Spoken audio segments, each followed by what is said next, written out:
I'm an atheist from Bangladesh. You definitely don't know me, and you probably don't know what Bangladesh is.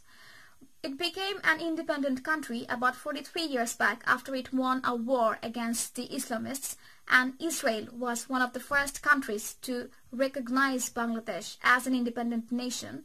Yet, as a Bangladeshi citizen, I can travel any country in the world except for Israel. It says right here in my passport. In fact, there was a Bangladeshi journalist who tried to go to Israel to attend some conference and also wanted to create an awareness against this anti-Semitic sentiment in Bangladesh. But he was kidnapped and assaulted by the Islamist government during his time.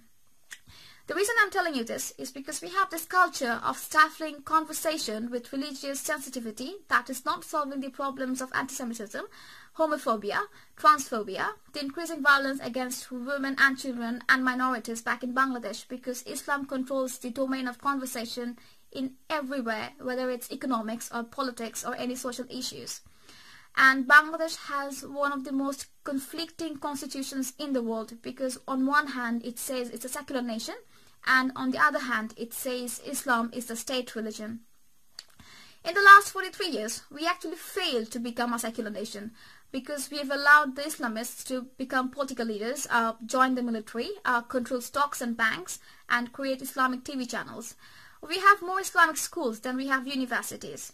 And all the news about women empowerment and economic growth that you hear about Bangladesh is not because we had true reformations in Islam, but because we had globalization and improvement in human rights. And right now, it's taking a very serious turn back in Bangladesh, because we have this increasing Islamic community with extremely dangerous jihadist sentiment who are trying to resist social progress and oppress anyone who says anything that conflicts with Islam. In the last 5 months, there were 3 atheist bloggers who were killed. They were Abhijit Roy, Washika Rahman, and Anand Bijay, and they were killed simply because they expressed view on social media that conflicted with Islam.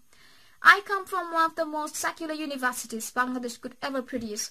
Yet from my university, there were 5 Islamist men who killed another atheist blogger named Rajib Haider about 3 years back.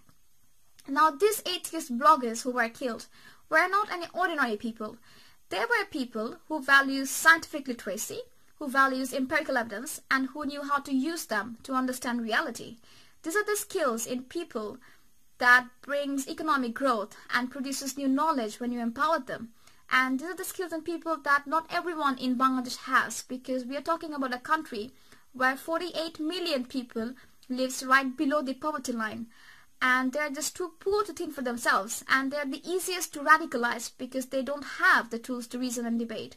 We really have bad values in Islam that criminalizes freethinkers, homosexuals, and sexualizes women's bodies, and then there is this jihadist sentiment to conquer the world by this one true religion.